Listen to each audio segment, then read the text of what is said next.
Hello, പത്തനംതിട്ടയുടെ ഒരു പുതുപുത്തൻ വിശേഷത്തിലേക്ക് എല്ലാവർക്കും സ്വാഗതം. അതിനു മുൻപ് സബ്സ്ക്രൈബ്, ലൈക്ക് ചെയ്ത് ഒന്ന് സപ്പോർട്ട് ചെയ്യാനും മറക്കല്ലേ. അങ്ങനെ വേണുവിൻ്റെ പ്രോപ്പർട്ടിയൊക്കെ കണ്ട് ദേവയാനിയും നയനയും മടങ്ങുന്നുണ്ട്. അനാമിക അച്ഛനും അമ്മയോടും ഒത്ത് വീട്ടിലൊക്കെ പോയിട്ട് വരാമെന്നും പറഞ്ഞ് അവിടെ നിൽക്കുന്നുണ്ട്. അങ്ങനെ ദേവയാനിയും നയനയും അവിടുന്ന് പോയതിൻ്റെ ശേഷം അനാമിക വേണുവിനോട് പറയുന്നുണ്ട്, അവർക്ക് നല്ല സംശയമുണ്ടെന്ന് തോന്നുന്നു. അന്നേരം വേണു പറയുന്നുണ്ട്, ഇനിയിപ്പോൾ സംശയം കൂടി വരത്തേയുള്ളൂ. അതുകൊണ്ട് നീ എത്രയും പെട്ടെന്ന് അവിടെ അലമ്പുണ്ടാക്കി നീ ലക്ഷ്യം വെച്ചതൊക്കെ നേടിയെടുക്കണം. അന്നേരം അനാമിക പറയുന്നുണ്ട്, അതിനുള്ള തീവ്ര ശ്രമത്തിലാണ് ഞാൻ. പിന്നെ കാണിക്കുന്നത് ആദർശിനെയും നയനയെയും കിരണിനെയുമാണ്. നയന പറയുന്നുണ്ട്, ആ പ്രോപ്പർട്ടിയുടെ കാര്യത്തിൽ എനിക്ക് നല്ല സംശയമുണ്ട്.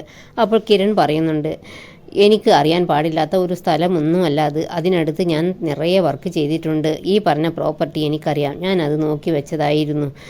അതുകൊണ്ട് തന്നെ അതിൻ്റെ ഡീറ്റെയിൽസ് എടുക്കാൻ എനിക്ക് വലിയ പ്രശ്നമൊന്നുമില്ല. എന്നിട്ട് കിരൺ പറയുന്നുണ്ട്, സത്യം പറഞ്ഞാൽ അനിയെ മൊത്തത്തിലങ്ങ് മുക്കി ഈ അനാമികയും അവളുടെ വീട്ടുകാരും ചേർന്ന്.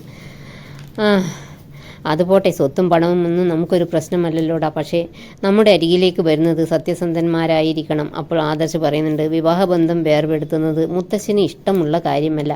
അവനത് ആഗ്രഹിക്കുന്നുണ്ടെങ്കിലും ആരും അവനെ അനുകൂലിക്കുന്നില്ല. പിന്നെ കിരൺ പറയുന്നുണ്ട്, ഏതായാലും നിങ്ങൾ വിഷമിക്കുകയൊന്നും വേണ്ട. ആ പ്രോപ്പർട്ടിയുടെ പറ്റിയുള്ള A to Z കാര്യങ്ങൾ ഞാൻ അന്വേഷിച്ച് നിങ്ങളെ വിളിച്ചു പറയാമെന്നും പറഞ്ഞ് കിരൺ അവിടുന്ന് പോകുന്നുണ്ട്. എന്നിട്ട് ആദർശ നയനയോട് പറയുന്നുണ്ട്, ആ പ്രോപ്പർട്ടി അന്യരുടേതാണെങ്കിൽ നമ്മൾ വിചാരിക്കുന്നതിലും കുഴപ്പക്കാരായിരിക്കും അനാമികയും അവളുടെ വീട്ടുകാരും. അങ്ങനെയാണെങ്കിൽ എന്ത് വിശ്വസിച്ച് അനാമികയെ അനിക്കൊപ്പം ജീവിക്കാൻ വിടുന്നത്? അത് കേട്ട് നയന പറയുന്നുണ്ട്, എനിക്കും അതേപ്പറ്റി ഓർത്ത് നല്ല വിഷമമുണ്ട്. അനി ഒരു പാവമ്മ. അവന് എന്തുകൊണ്ടാണ് ദൈവം ഇങ്ങനെ ഒരുത്തിയെ കൊടുത്തത് എന്ന് എനിക്കറിയില്ല. അങ്ങനെ രണ്ടുപേരും അനിയെ ഓർത്ത് വിഷമിക്കുന്നുണ്ട്. പിന്നെ കാണിക്കുന്നത് അനിയെയാണ്. അപ്പോൾ ദേവയാനി അങ്ങോട്ടേക്ക് വന്ന് അനിയെ ഉപദേശിക്കുന്നുണ്ട്, നീ ഇങ്ങനെ നിൻ്റെ സ്വഭാവം ചീത്തയാക്കരുത്, മേലിൽ നീ മദ്യപിക്കരുത് എന്നൊക്കെ പറയുന്നുണ്ട്. അപ്പോൾ അനി പറയുന്നുണ്ട്, അനാമികയെ എൻ്റെ ജീവിതത്തിൽ നിന്ന് ഒഴിവാക്കിത്ത, അങ്ങനെയാണെങ്കിൽ പിന്നെ ഒരു ചീത്ത സ്വഭാവത്തിനും ഞാൻ പോകില്ല എന്ന് പറയുമ്പോൾ ദേവയാനി ചോദിക്കുന്നുണ്ട്, എന്നിട്ട് അവളുടെ സ്ഥാനത്ത് ആരെ കൊണ്ടുവരാനാ, നന്ദുവിനെയാണോ എന്ന് ചോദിക്കുമ്പോൾ ഒന്നും മിണ്ടാതെ നിൽക്കുന്നുണ്ട് അനി. ദേവയാനി അപ്പോൾ പറയുന്നുണ്ട്, ഇങ്ങനെ മനസ്സിന് ഉറപ്പില്ലാത്തവനെയൊന്നും അവൾ കല്യാണം കഴിക്കുകയില്ല. അപ്പോൾ അനി പറയുന്നുണ്ട്, എനിക്ക് കല്യാണവും വേണ്ട, ഭാര്യയും വേണ്ട. എങ്കിലും വഴിവിട്ട രീതിയിൽ ജീവിക്കുന്ന അവളെ എൻ്റെ ജീവിതത്തിൽ നിന്ന് ഒഴിവാക്കി തന്നാൽ മാത്രം മതി എന്ന് പറഞ്ഞിട്ട് അനി പോകുന്നുണ്ട്. പിന്നെ കാണിക്കുന്നത് അനി ഏതായാലും സ്റ്റേഷനിലെത്തുന്നുണ്ട്. അത് കണ്ട് കോൺസ്റ്റബിൾ പറയുന്നുണ്ട്, സാറേ ഏതാ ആ പയ്യൻ വന്നിട്ടുണ്ട്. അപ്പോൾ സാറ് പറയുന്നുണ്ട്, ഇതൊരു തലവേദനയായല്ലോ.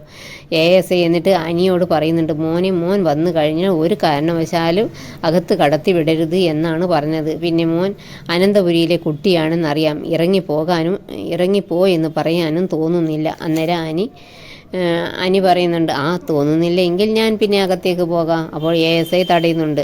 ആ സമയം അനി പറയുന്നുണ്ട്, കടത്തി വിടണ്ട, ഞാൻ ബലമായിട്ട് അകത്ത് കയറിക്കൊള്ളാം. അതിക്രമിച്ച് കയറി എന്ന് പറഞ്ഞ് നിങ്ങൾക്ക് എൻ്റെ മേൽ കേസ് എടുത്തുകൊള്ളൂ.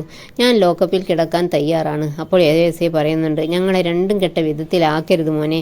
മേഡത്തിനെ പറ്റി അറിയാമല്ലോ, മുഖം നോക്കാതെ ആക്ഷൻ എടുക്കുന്ന ആളാണ് മേഡം. മോനോട് ഉള്ളിൻ്റെ ഉള്ളിൽ മേഡത്തിന് എന്തോ ഒരു ഇഷ്ടമുണ്ട് എന്ന കാര്യം ഉറപ്പാണ്. അതുകൊണ്ടാണ് മോൻ ഇത്ര ശല്യപ്പെടുത്തിയിട്ടും മേഡം മോനെതിരെ കേസ് എടുക്കാത്തത്. അത് കേട്ടപ്പോൾ എനിക്ക് സന്തോഷമാകുന്നുണ്ട്. എന്നിട്ട് പോലീസുകാരെ വകവയ്ക്കാതെ അനി SIയുടെ റൂമിലേക്ക് കയറുന്നുണ്ട്. അനിയെ കണ്ടത് നന്ദ് ചോദിക്കുന്നുണ്ട്, ആരാ നിന്നെ ഇങ്ങോട്ട് കടത്തിവിട്ടത്? അപ്പോൾ അനി പറയുന്നുണ്ട്, ആരും കടത്തിവിട്ടതല്ല, ഞാൻ ഇടിച്ചു കയറി ഇങ്ങോട്ട് വന്നതാണ്. എനിക്ക് നിന്നോടൊരു കാര്യം പറയാനുണ്ട്. നീ എന്തിനാണ് സ്വർണ്ണ നെക്ലേസ് മോഷ്ടിച്ചവരെ പിടിച്ചിട്ടും അവരെ വെറുതെ വിട്ടത്? അവരെ കോടതി കയറ്റണമായിരുന്നു. അന്നേരം നന്ദ് പറയുന്നുണ്ട്, പരാതി തന്നവർ അത് പിൻവലിച്ചത് കൊണ്ടാണ് കേസ് എടുക്കാതിരുന്നത്.